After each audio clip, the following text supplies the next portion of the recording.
नमस्कार, मैं Sangeeta from learn hub, the learning platform जहां पढ़ सकते हैं math science SST absolutely free at learnhub.com।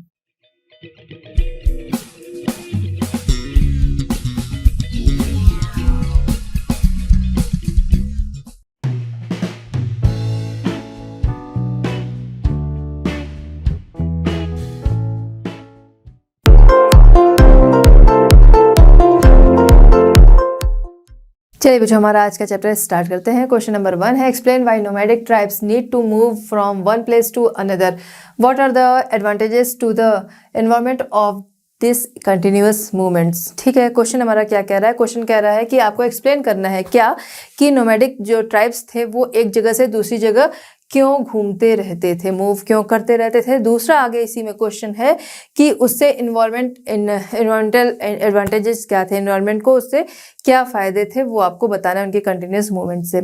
तो सबसे पहली चीज़ कि वो एक जगह से दूसरी जगह क्यों घूमते रहते थे, क्योंकि वो प्रॉपर जो नोमैडिक ट्राइब्स थे वो प्रॉपर एक जगह टिक कर नहीं रहते थे। अब वो तो हमें आंसर में भी दिख रहा है कि वो एक जगह से दूसरी जगह घूमते रहते थे क्योंकि इनके प्रॉपर घर नहीं होते थे, प्रॉपर घर बनाकर नहीं रहते थे। ये एक जगह से दूसरी, उनको यही लाइफ, इसी तरीके की लाइफ पसंद थी। इनके साथ बहुत सारे एनिमल्स रहा करते थे। ठीक है, तो जहाँ पर वो क्यों एक जगह से दूसरी जगह जाते थे, इनके साथ बहुत सारे एनिमल्स होते थे। तो जहाँ पर उनको एनिमल्स के लिए अच्छा चरागाह, जो पेस्टर्स जो है, जहाँ पर अच्छा मिल जाए, जहाँ पर उनके एनिमल्स को चारा जो है वो अच्छा मिल जाए, चरागाहें अच्छी मिल जाए, ऐसी जगहों की वो तलाश करते थे और ऐसी ही जगहों पर वो जाया करते थे। इसी वजह से वो एक जगह से दूसरी जगह जाते थे। एक जगह की घास खत्म, अब वो दूसरी जगह पे अपने एनिमल्स को लेके चले गए। जनरली ये ऐसा करते थे कि विंटर्स के टाइम में ये क्या होते थे, नीचे की तरफ रहा करते थे, क्योंकि नीचे की तरफ तब घास मिल जाती। विंटर्स के टाइम ऊपर की तरफ स्नो मिल रही है तो वहां पर तो उन्हें घास मिलेगी नहीं। और यही जब विंटर्स जब जाने लगते तब वो जाते तो वहां उन्हें नई नई, जब स्नो जो है मेल्ट हो रही है तो नई नई जो ग्रास है वो उनको अपने एनिमल्स के लिए मिल जाती। तो गर्मियों के टाइम में वो ऊंचाई पर चले जाया करते थे। ठीक है, तो एक जगह से दूसरी जगह क्यों जाते थे? अपने जो इनके साथ बहुत सारे इनके एनिमल्स थे, कैटल्स थे, तो उनके फूड की व्यवस्था करने, ठीक है, चरागाहों की तलाश में वो एक जगह से दूसरी जगह घूमा करते थे। दूसरी चीज कि उनकी जो लाइफ थी वो क्या इसी तरह बस चलती थी? नहीं, वो क्या करते थे, जो वो जंगलों में रह रहे हैं, जगह जगह घूम रहे हैं, तो जो चीजें उन्हें नेचर से मिल रही हैं, मतलब उनके एनिमल से मिल रही हैं प्लस नेचर से मिल रही है, उन्हीं चीजों का वो क्या करते थे, ट्रेडिंग किया करते थे। जैसे हनी हो गया, स्किन हो गया एनिमल्स की, मिल्क हो गया, ऐसी ही चीजों की वो ट्रेडिंग किया करते थे। तो ये क्या हो गया, एक तरह से उनका लाइवलीहुड हो गया, वो उनकी जीविका हो गई। तो अपनी जीविका के लिए, अपने जो एनिमल्स थे उनके फूड के लिए वो एक जगह से दूसरी जगह घूमते रहते थे। अब बात आती है कि इससे एडवांटेजेस क्या थे एनवायरनमेंट के लिए। तो ये थे कि जब वो एक जगह से दूसरी जगह घूम रहे हैं, ठीक है, उनके एनिमल्स गए, एक जगह की ग्रास उन्होंने खाई, फिर वो दूसरी जगह जा रहे हैं, तो उससे क्या हो रहा है, अब वो दूसरी जगह चले गए तो पहली जगह जो है वहां पर नई घास के उगने के या नए पौधे जो है उसके उगने के लिए चांसेस मिल जाते थे। वरना वो वहीं पे जब चरते रहेंगे तो उनके पैरों से या फिर वो नए नए पौधों को फिर से खा जा रहे हैं, तो फिर वहां पर नए पौधे जो है वो उग नहीं पाते, वो जो लैंड होती वो बंजर हो जाती। इस वजह से एनवायरनमेंट को फायदा क्या मिलता था, वो एक जगह से दूसरी जगह चले गए। दूसरी जो पहली वाली लैंड है जहां पर वो पहले चर चुके हैं, वहां पर क्या होता था, पहले ग्रेजिंग कर चुके हैं, वहां की लैंड जो है वहां पर नए पौधे के निकलने के पूरे मतलब उनको समय मिल जाता था। ठीक है, वहां हरियाली फिर से छा जाती थी। ठीक है, तो वो जो लैंड है वो बराबर खा रहे हैं उस जगह के पेड़ पौधे जो भी हैं, घास है, तो उससे क्या हो रहा है कि वो जमीन, वहां पर नए पौधे नहीं पनप पाते और दूसरे उनके जो हूफ्स होते थे उनसे लैंड जो है वो खराब हो जाती। लेकिन अगर वो एक जगह से दूसरी जगह चले गए तो क्या हो रही, वो लैंड जो है वो बंजर होने से बच जा रही, पहली चीज। दूसरी चीज, जब वो दूसरी जगह चले जा रहे तो पहली जगह जो है वहां पर हरियाली वापस से आ जा रही। तीसरी चीज क्या कि जब ये एक जगह से दूसरी जगह जा रहे हैं तो जहां पर ये ग्रेजिंग किया करते थे वहां पर इनके द्वारा खाद जो है वो मिल जाती थी वहां की लैंड को, तो लैंड जो है वो उसे फर्टाइल होने के लिए समय मिल जाता था। इसी वजह से जो आसपास के गांव थे वहां के लोग जो थे वो इन पेस्टुलेंट्स जो थे उनका वेट किया करते थे, क्योंकि जब उनकी फसल कट जाया करती थी, जैसे फसल अगर कट गई तो फसल क्या होता था, कोई फसल तैयार हो गई तो उसके बाद उसको काटा जाता है ना। तो जब काटते हैं तो उसको थोड़ा ऊपर से ही काटते हैं, नीचे का कुछ पोर्शन जो होता है उसे छोड़ के ऊपर से काटते हैं। जैसे आपका जो रेडिश है या फिर कैरेट है, पोटैटो है, इन चीज़ों को तो उखाड़ लिया जाता है, लेकिन जो चीज़ें ज़मीन के ऊपर होती हैं उसको थोड़ा ऊपर से लोग काट लेते हैं, अपनी फसल को काट लिया करते। अब जो नीचे का पोर्शन बचा है और जो उसकी जड़ें हैं अंदर की तरफ, तो उसके लिए ये वेट किया करते थे कि उनके एनिमल्स आएंगे और इन्हें खा लेंगे, जिससे कि उनकी लैंड जो है वो सही हो जाएगी, प्लेन हो जाएगी, पहली चीज़। दूसरा उन्हें फ़ायदा ये मिलता था कि उनके एनिमल से उनको खाद मिल जाया करती थी, जिससे उनकी लैंड जो है वो अच्छी खासी फर्टाइल हो जाती थी नेचुरल तरीके से। ठीक है, तो एडवांटेजेस क्या थे इन्वायरमेंट के लिए, वो हमने देखा कि लैंड जो थी वो क्या होती थी, दोबारा से मतलब उसको वो फर्टाइल हो जाती थी, उसको खाद मिल जाती थी। ठीक है, आई होप कि आपको समझ में आ गया हो ये एक जगह से दूसरी जगह क्यों मूव करते थे। और दूसरी चीज ये कि एनवायरमेंट को उससे क्या फायदे थे। Grazing land was saved from becoming barren. ठीक है, due to continuous movement pasture were saved from overgrazing while they used to get green again. ठीक है, तो ओवर ग्रेजिंग से वो बच जाते थे लैंड और फिर वो दोबारा से हरे भरे हो जाते थे। Those pastures used to get manure too. ठीक है, तो वहां पर खाद भी मिल जाती थी, जिससे वो फर्टाइल हो जाती थी लैंड। चलिए बच्चों, देखते हैं क्वेश्चन नंबर 2। क्वेश्चन नंबर 2 हमारा है, discuss why that colonial government in India brought in the following laws, in each case explain how the law change the lives of pastoralist. ठीक है, क्वेश्चन हमारा क्या कह रहा है कि दिए गए जो लॉज हैं वो कॉलोनियल गवर्नमेंट ने क्यों लाए थे और उन्होंने पेस्टोरलिस्ट की लाइफ को किस तरह से चेंज किया। ठीक है, क्या थे laws? Wasteland law, forest acts, criminal tribes act and fourth है ग्रेजिंग टैक्स। ठीक है, स्टार्ट करेंगे हम फर्स्ट वाले से, यानी कि वेस्टलैंड रूल्स। तो वेस्टलैंड रूल्स की बात अगर करें तो जो पेस्टोरलिस्ट थे वो कहीं भी इधर उधर भटकते रहते थे। ठीक है, एक जगह से दूसरी जगह घूमते रहते थे, ये हमने देख लिया और ऑलरेडी आप सभी को पता भी है। तो जो जंगलों वाला एरिया था, जो कि फॉरेस्ट एरिया था, वो किसी काम में आता नहीं था कॉलोनियल गवर्नमेंट के अकॉर्डिंग, कि वहां पर क्या है, वो पूरे जंगल हैं जहां पर खेती भी नहीं की जा सकती है। और इनका काम क्या था, इनको ज्यादा से ज्यादा जो इनकम मिलती थी वो किससे मिलती थी, जो खेती होती थी उस पे जो ये रेवेन्यू लगाते थे उससे इनकी ज्यादा इनकम होती थी।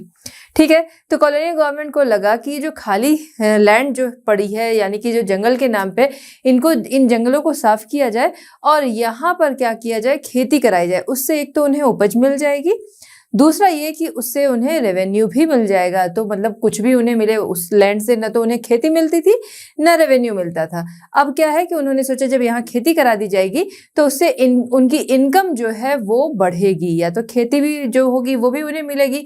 जैसे कि हम देखते हैं उसी टाइम में इंग्लैंड में वीट, जूट, कॉटन, इन सब की डिमांड काफी बढ़ गई थी। तो उन्होंने सोचा कि जो खाली पड़ी हुई जगह है यहाँ पर इस चीज की खेती करा दी जाए तो उससे फायदा होगा। तो इसलिए उन्होंने क्या किया कि उन लैंड्स को, जो फॉरेस्ट वाली लैंड थी, उसे वो क्या माना उन्होंने कि ये वेस्ट लैंड है, और इसलिए उन्होंने वेस्टलैंड रूल्स लगा दिया कि वहां पर खेती होगी, जिसके लिए उन्होंने जो फार्मर्स थे उनको बोला भी कि आगे आप क्या करो, इस पे खेती करो।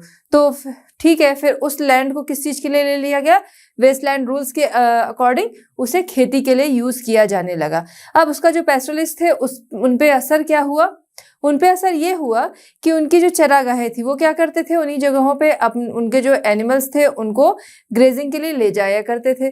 तो अब ये जो पेस्चर्स थे वो धीरे धीरे क्या होने लगे, श्रिंक होने लगे। कैसे होने लगे, क्योंकि ज्यादा से ज्यादा एरिया जो था वो ले लिया गया खेती के लिए। अब थोड़ा एरिया, कुछ एरिया जो था वो इनको मिला अपने एनिमल्स की ग्रेजिंग के लिए। तो इसलिए जो पेस्चर्स थे वो क्या होने लगे, श्रिंक होने लगे, और जो पेस्टोरलिस्ट थे उन्हें इसी वजह से प्रॉब्लम होने लगी कि वो अब अपने एनिमल्स को ग्रेजिंग के लिए कहाँ पर ले जाए, उनका जो फूड है वो उन्हें कहाँ से मिलेगा।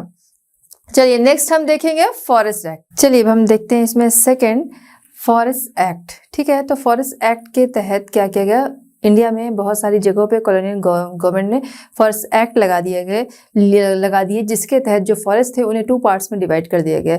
पहला रिजर्व फॉरेस्ट एंड दूसरा जो था वो था प्रोटेक्टेड फॉरेस्ट। रिजर्व फॉरेस्ट जहाँ पर वैल्यूएबल टिम्बर वगैरह मिलते थे, देवदार, चीड़, इनके, तो उसके लिए उन्होंने वहाँ पर रिस्ट्रिक्शन लगा दिए। रिजर्व फॉरेस्ट का नाम उसे दे दिया गया कि वहाँ पर लोग जो थे वो नहीं जा सकते थे, जो पेस्टोरलिस्ट थे, नोमैड्स थे, ट्राइब्स थे, वो वहाँ पर नहीं जा सकते थे। पहले क्या था, पहले वो लोग उन्हीं जगहों पे रहते थे, वही उनका लाइवलीहुड था, बट वहाँ से उन्हें निकाल दिया गया और उन जगहों पे उनके जाने पे रोक लग गई, और जो ये महंगे टिम्बर थे उसे कॉलोनियल गवर्नमेंट जो थी वो अपने लिए यूज करने लगी। ठीक है, दूसरा क्या था? दूसरा था प्रोटेक्टेड फॉरेस्ट। ठीक है, तो reserve forest and protected forest. Protected forest जो थे वहां पर भी इन पे रोक तो थी, लेकिन कुछ शर्तों के साथ ये उसमें जा सकते थे अपने एनिमल्स को ग्रेजिंग कराने। ठीक है, शर्तें क्या थी? शर्त ये थी कि उनको एक परमिट बनवाना होगा, उस परमिट पे टाइम पीरियड लिखा होगा कि इस टाइम से इस टाइम तक आप रह सकते हो। तो जब जितने दिन उसमें लिखे होते थे, जब वो टाइम कंप्लीट होता था तो वहां से फिर बाहर आना होता था, चाहे अंदर कितनी भी ग्रीनरी हो। ऐसा नहीं कि ग्रीनरी की कमी है इसलिए, ग्रीनरी चाहे बहुत ज्यादा है, लेकिन उन्हें जो टाइम पीरियड उसमें मिला होता था उतना ही टाइम वहां वो बिता सकते थे, उसके बाद उन्हें वहां से बाहर आना होता था। ठीक है, जैसे कि आप लोग पार्क में जाते हैं तो वहाँ आप देखते होंगे कि क्लोजिंग टाइम होता है पार्क का, तो उस टाइम में आपको निकलना होता है। आपके पास वॉच है, आपके पास मोबाइल है, आप टाइम देखते हो निकलते हो। जो नहीं निकलता उसे गार्ड फिर कहते हैं कि क्लोजिंग टाइम है, या फिर विसिल्स सुनाई देती है आपको तो आप लोग निकलते हो वहां से, है ना। तो इसी तरह से वहां पे परमिट बनता था। तो ये तो खैर एक डेकोरम है पार्क का, तो वो पूरा करना है पार्क के अच्छे के लिए। बट वहां पर क्या था कि इन्हीं ट्राइब्स वगैरह की ही वो जगह थी, लेकिन उन्हें वहां से हटा दिया गया और ये एक्ट लगा दिया गया, और अब वो वहां पर नहीं जा सकते थे। और प्रोटेक्टेड फॉरेस्ट जो था वहां पर रिस्ट्रिक्शन के साथ वो जा सकते थे। अब इसका इफेक्ट क्या हुआ? इफेक्ट ये हुआ कि पहली चीज की इनके एनिमल्स के लिए प्रॉब्लम होने लगी। ठीक है, उनकी ग्रेजिंग के लिए जगह की कमी हो गई। ठीक है, ग्रेजिंग के जो फील्ड्स थे उनकी कमी हो गई। उसके अलावा जो इनका लाइवलीहुड था, क्योंकि जो जंगलों से मिलने वाली चीज थी, क्योंकि ये लोग जंगल में रहते थे, जो जंगलों से मिलने वाली चीज थी, जो एनिमल से मिलने वाली चीज थी, इसीलिए इनके साथ बहुत सारे एनिमल होते थे। तो जो एनिमल से मिलने वाली चीज होती थी, ये इन चीजों का ये ट्रेड करते थे। तो इस तरह से इनका लाइवलीहुड जो था वो इनसे छिन गया। ठीक है, तो ये हो गया हमारा complete. In these protected forests, in these some customary grazing rights of pastoralists were granted, but their movements were severely restricted. ठीक है, effect prevented from entering the forest. Now the herders could not spend much time in the forest, no matter how much greenery. ठीक है, उसके बाद criminal tribes act. Criminal tribes act के तहत जो tribes थे उन्हें जो कॉलोनियल गवर्नमेंट थी वो उन गवर्नमेंट के जो लोग थे वो सभी इनको शक की निगाह से देखते थे। मतलब ये कि वो उन्हें अच्छा नहीं मानते थे। जो गांव के लोग हैं वो तो ठीक है, जो विलेजर्स हैं, बट इन्हें ये अच्छा नहीं मानते थे। इसी वजह से इन्हें एक तरह से in by nature by birth इन्हें क्रिमिनल डिक्लेयर कर दिया गया। मतलब ये कि किसी ने क्राइम किया हो तब उसे क्रिमिनल कहा जाए, लेकिन बाय बर्थ जो उन ट्राइब्स में जिसने जन्म लिया है, उन पेस्टलिस्ट में जिसने जन्म लिया है, वो सभी क्या है, वो सभी इनकी नजर में क्रिमिनल थे। ठीक है, तो इनके भी कहीं पे आवाजाही पर रोक लगा दी गई। ये देखते हैं, criminal tribes act. Nomadic were considered to be criminal in 1871। 1871 में आया क्रिमिनल ट्राइब्स एक्ट। ठीक है, the colonial government in India pass the criminal tribes act. देखिए, कॉलोनियल गवर्नमेंट ने इंडिया में क्रिमिनल ट्राइब्स एक्ट जो कि 1871 में आया उसे पास किया। By this act many communities of craftsman, traders and pastoralist were classified as criminal tribes. उन्हें क्लासिफाइड किया गया एज अ क्रिमिनल ट्राइब्स। ठीक है, they were stated to by criminal by nature by birth. They were not allowed to move out without a permit. Without permit उनको कहीं पे आना जाना मना था। ठीक है, विदाउट परमिट वो कहीं जा नहीं सकते थे। ठीक, फिर इसका इफेक्ट क्या हुआ? इफेक्ट की बात अगर कहें तो बाय बर्थ बाय नेचर वो क्रिमिनल घोषित हो गए। अब वो कहीं भी जा नहीं सकते थे। पहले क्या था, अपने पशुओं को लेके वो कहीं ना कहीं जाया करते थे, मतलब लेके इधर उधर घूमते थे, बट अब वो कहीं जा नहीं सकते थे। एक टाइम था कि वो एक जगह पे घुमा रहे हैं, अपने एनिमल्स के साथ कुछ टाइम बिताते, फिर दूसरे जगह टाइम बिताते। ठीक है, फिर एक टाइम होता कि गांव वाले उनका वेट करते थे कि वो आएंगे, और वो इसलिए वेट करते थे, गांव वाले उनके आने पे उनका स्वागत वगैरह करते थे, इसलिए उनका वेलकम करते थे। इसलिए करते थे क्योंकि उनका मानना क्या था, वो ऐसा होता था कि जैसे जो फसल रेडी होती है, ठीक है, जैसे कैरेट है, रेडिश है, ये सब जमीन के अंदर होता है, बट जैसे आपका राइस है, वीट है, ये सब क्या है, इन सब की कटाई हो जाती है। जब कटाई हो जाती है तो इसका जो पोर्शन होता है नीचे का वो जमीन के साथ लगा हुआ रह जाता है, ठीक है। अब वो क्या है, वो पैरों में भी गड़ता, उसके लिए अलग से इनको मेहनत करनी पड़ती। तो इसलिए ये वेलकम करते थे कि इनके एनिमल्स आएंगे, उसे खाएंगे, और उसके अलावा उनके जो एनिमल्स वहाँ पर उनकी लैंड में जो भी चीज़ें, उनके फील्ड में जो भी चीज़ें हैं, जब उसको खा रहे हैं, फिर उनके एनिमल से इनको क्या होगा, मैन्योर मिलेगा। उनके जो फील्ड्स हैं उनको उससे खाद मिलेगी, ठीक है। तो जो फील्ड्स हैं वो फर्टाइल होंगे, इसीलिए वो उनका वेलकम करते थे, वो उनका वेट करते थे। लेकिन क्रिमिनल ट्राइब्स एक्ट आने के बाद उनके कहीं भी जाने पर रोक लग गई। अब वो गांव में भी आते थे तो परमिट लेके आते थे, ठीक है, परमिट उन्हें बनवाना पड़ता था, परमिट लेके आते थे। और उसके अलावा जो कॉलोनियल गवर्नमेंट के लोग जो होते थे वो उन पे बराबर निगरानी बनाए रखते थे। तो ये इफेक्ट उन पे रहा गया, वो किसी भी विलेज में आसानी से नहीं जा सकते थे, उन्हें परमिट बनवाना पड़ता था, ठीक है। Stated to be criminal by nature by and birth, ठीक है। These communities were expected to live only a notified village settlements. They were not allowed to move out without a permit, ठीक है, वो विदाउट परमिट नहीं जा सकते थे। The village police kept a continuous watch on them, ठीक है। तो जो पुलिस थी वो उन पे निगरानी रखती थी और परमिट के बिना वो नहीं जा सकते थे। फिर नेक्स्ट है हमारा ग्रेजिंग टैक्स। ग्रेजिंग टैक्स अगर हम देखें तो जो कॉलोनियल गवर्नमेंट थी वो क्या था, उनको ज़्यादा से ज़्यादा इनकम चाहिए थी, जिसके लिए उन्होंने टैक्स लगा रखा था, ठीक है। खेती पर टैक्स लगा रखा था, फॉरेस्ट पर भी कब्जा कर लिया, उसकी जो लकड़ियाँ थी वो अलग, उसके अलावा खेती करवाते थे वहाँ से अलग, हर जगह से क्या है कि ये अपनी इनकम ही बढ़ा रहे थे। उसी में उन्होंने अपनी इनकम के लिए एक और चीज़ जोड़ ली, उन्होंने लगा दिया ग्रेजिंग टैक्स। मतलब ये कि जो पेस्टोरलिस्ट थे, नोमैड्स थे, ये अपने एनिमल्स को जब चराने जाते थे तो उन पे ग्रेजिंग टैक्स लग गया। बाकायदा उनके एनिमल्स को गिना जाता था कि कितने एनिमल्स हैं, उस पर टैक्स लगाया जाता था। तो जब एनिमल्स को लेके लोग अंदर जाते थे, उनकी गिनती की जाती थी, उसी के अकॉर्डिंग टैक्स लगाया जाता था, जिससे कि उनकी इनकम का एक ये भी जरिया बन गया। तो grazing tax, the colonial government looked for every possible source of taxation, ठीक है। कहीं से भी टैक्स है बस उनको लगाना है, उनको अपनी इनकम बढ़ानी है। Tax even on animals, pastoralist had to pay tax on every animal. देखिए वहाँ पर सिर्फ ये नहीं कि ग्रेजिंग के लिए जा रहे एनिमल लेके और उन्हें पे करना होता, एवरी एनिमल, जो एनिमल्स होते थे उनकी काउंटिंग की जाती थी, एवरी एनिमल टैक्स लगाया जाता था। They grazed on the pasture. To enter a grazing tract a cattle herder had to show the pass and pay the tax, ठीक है। तो पास बनता था और उस पास को पे लिखा होता था, उसके अकॉर्डिंग उन्हें पे करना पड़ता था। इफेक्ट क्या हुआ, to enter a grazing tract a cattle herder had to show the pass and pay the tax. तो यही होता कि वो अंदर जा रहे हैं और उन्हें क्या होता था, बिना पास के वो नहीं जा सकते थे।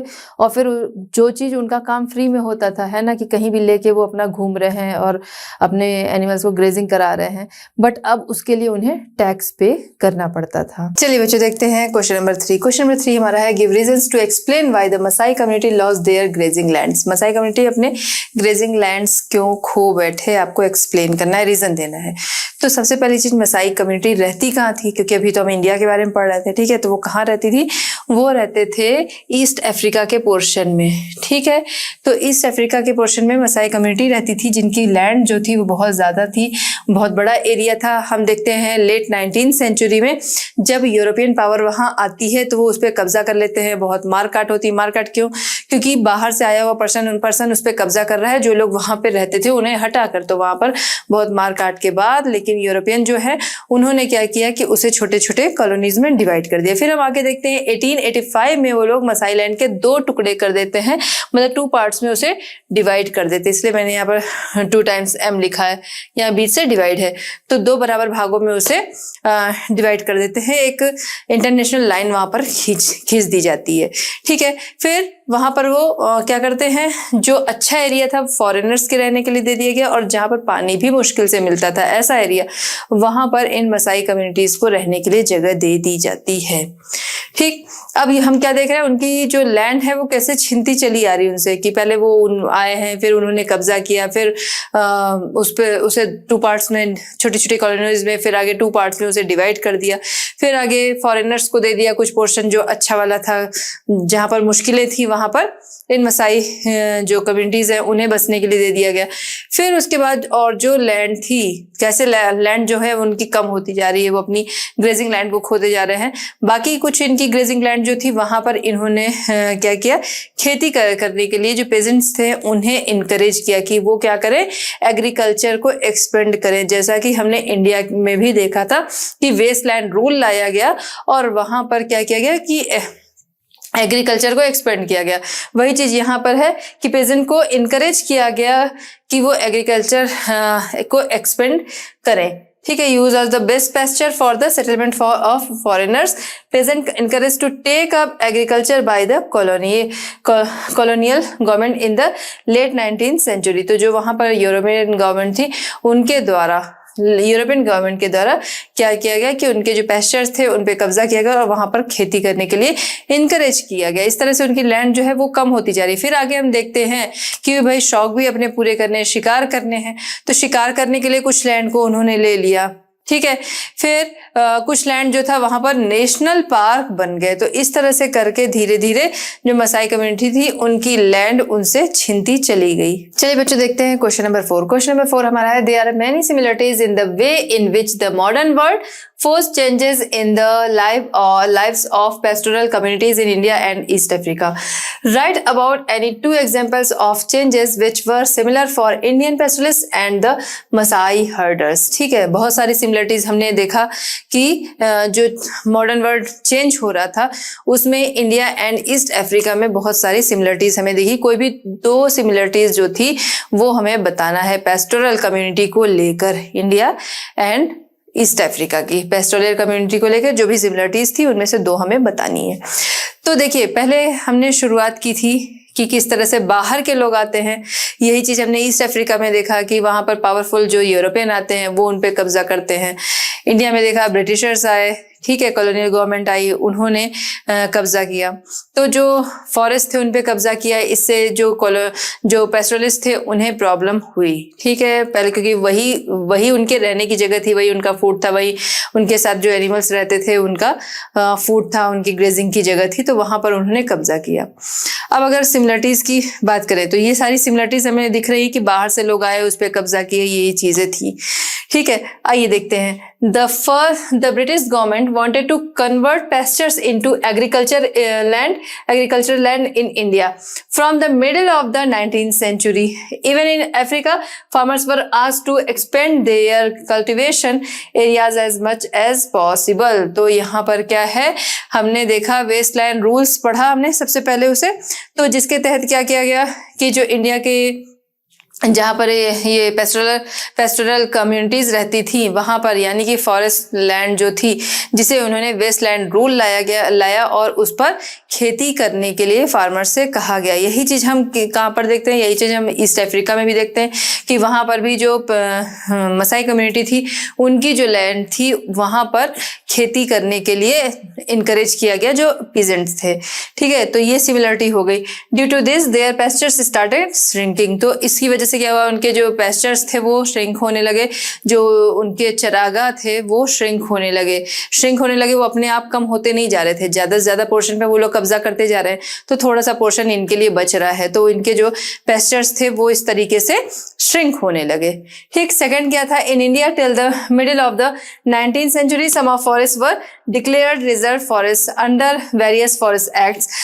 Cattle herders were not allowed to go into their forests, the same as we see the pastoral communities of East Asia.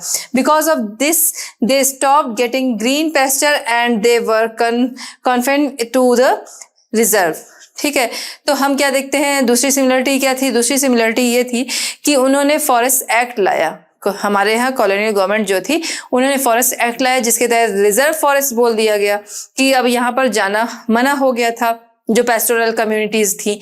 तो क्या हुआ कि उनके जो एनिमल्स थे उनके लिए, उनके जो लाइवलीहुड थे, इन सभी चीजों के लिए प्रॉब्लम्स होने लगी। ठीक है, कुछ पोर्शन जो था वो खेती के लिए दे दिया गया, कुछ पोर्शन जो था वो उन्होंने रिजर्व कर दिया, तो इनके लिए बहुत कम जगह बची। ठीक है, जो पेस्ट कन्फाइनमेंट उनके लिए जगह बहुत कम बची। सेम यही चीज उन्होंने ईस्ट अफ्रीका में भी किया कि कुछ जगह पे उन्होंने खेती के लिए दे दी, कुछ जगह पे नेशनल पार्क बनवा दिए, कुछ जगह पे उन्होंने क्या किया, जो फॉरेनर्स थे उनको दे दी, और यानी कि एक कुछ पोर्शन जो था, जो कि इन मसाई कम्युनिटीज़ को, जो थे मसाई कम्युनिटीज़ थी, उन्हें रहने के लिए दिया गया कि अब वो उस सीमा से बाहर नहीं जा सकते, मतलब उन्हें उतने ही पोर्शन में रहना था। क्योंकि पहले क्या था, पहले चाहे हम इंडिया में देखें चाहे अफ्रीका में देखें, दोनों ही जगह पे जो पेस्टोरलिस्ट थे वो एक जगह से दूसरी जगह घूमते थे, कुछ टाइम तक एक जगह रह रहे, फिर कुछ टाइम दूसरी जगह रह रहे, इस तरीके से घूमते थे। लेकिन अब क्या हुआ, अब दोनों ही कुछ लिमिटेड दायरे में रह गए, कुछ सीमित दायरे में रह गए कि बस इतने एरिया में, लिमिटेड एरिया में वो रह गए कि उसके बाहर वो नहीं जा सकते। मसाई कम्युनिटी जो थी उन्हें मना हो गया कि इसके बाहर नहीं जा सकते। ऐसे ही इंडिया में हम देखते हैं कि रिजर्व फॉरेस्ट बना दिया, ठीक है, और खेती के लिए वो पोर्शन, कुछ पोर्शन दे दिया गया, तो वहां पर कुछ पोर्शन ही इनके लिए बचा, जो पेस्टोरल कम्युनिटीज थी उनके लिए, उनके एनिमल्स के लिए। तो अब वो क्या है, अब वो कहीं भी नहीं आ जा सकते। कभी वो किसी गांव में चले जाया करते थे तो गांव वाले उनका स्वागत करते थे, लेकिन अब इस रोक के बाद क्या हुआ, वो किसी भी गांव में किसी भी समय नहीं जा सकते थे, वो किसी भी जंगलों में नहीं जा सकते थे। अब वो क्या हुआ, वो रिस्ट्रिक्टेड हो गए। तो दोनों जगह हमने देखा तो रिस्ट्रिक्शन जो है वो लगा दी गई उनके जंगलों में जाने पर, ठीक है। सिमिलरिटीज जो थी वो हमने यहाँ पर देखी। अब देखिए, अब हमने जब इस पूरे चैप्टर का जो एनसीईआरटी सॉल्यूशन है वो कंप्लीट तो कर लिया, लेकिन एक चीज आपको समझनी होगी कि यहाँ पर हमने सिर्फ क्वेश्चन के आंसर दिए गए हैं। पूरी डिटेल जानने के लिए आपको पूरा वीडियो देखना होगा या फिर पूरा चैप्टर पढ़ना होगा, क्योंकि बहुत सारी ऐसी चीजें होती हैं जो 1 मार्क्स में आती है। 1 मार्क्स के क्वेश्चन भी बहुत सारे होते हैं तो उसमें आ जाती हैं। उसके लिए एक जरूरी चीज की जो कम्युनिटीज हैं उनके बारे में आपको पढ़ना होगा कि कौन सी कम्युनिटीज जो हैं वो कहाँ पर पाई जाती हैं। जैसे सोमाली हो गई, मसाई अभी हमने पढ़ा, तो ये सारी क्या है, अफ्रीका की हो गई। तो उसी तरह आपको कुछ कम्युनिटीज जो हैं उनके नाम आपको ध्यान रखने होंगे कि कौन सी इंडिया की हैं, कौन सी अफ्रीका की हैं। बाहर से आपसे नहीं पूछेगा क्योंकि आपकी बुक में इन्हीं 2 के बारे में दिया है। तो ईस्ट अफ्रीका की एंड इंडिया की कौन कौन सी कम्युनिटीज हैं या फिर जो फेमस कम्युनिटीज हैं उनके बारे में आपको जानना होगा, क्योंकि अक्सर इस तरह के क्वेश्चन आ जाते हैं कि ये कम्युनिटीज जो हैं वो कहाँ पर पाई जाती हैं, ठीक है। तो आई होप कि इसके सारे सॉल्यूशंस जो हैं वो आपको समझ में आ गए होंगे। बच्चों, इस तरह हमारा ये चैप्टर होता है कंप्लीट। मिलते हैं नेक्स्ट चैप्टर, नेक्स्ट सॉल्यूशंस के साथ at LearnoHub. LearnoHub free है पर बेस्ट है। हमारे साथ बने रहने के लिए थैंक यू।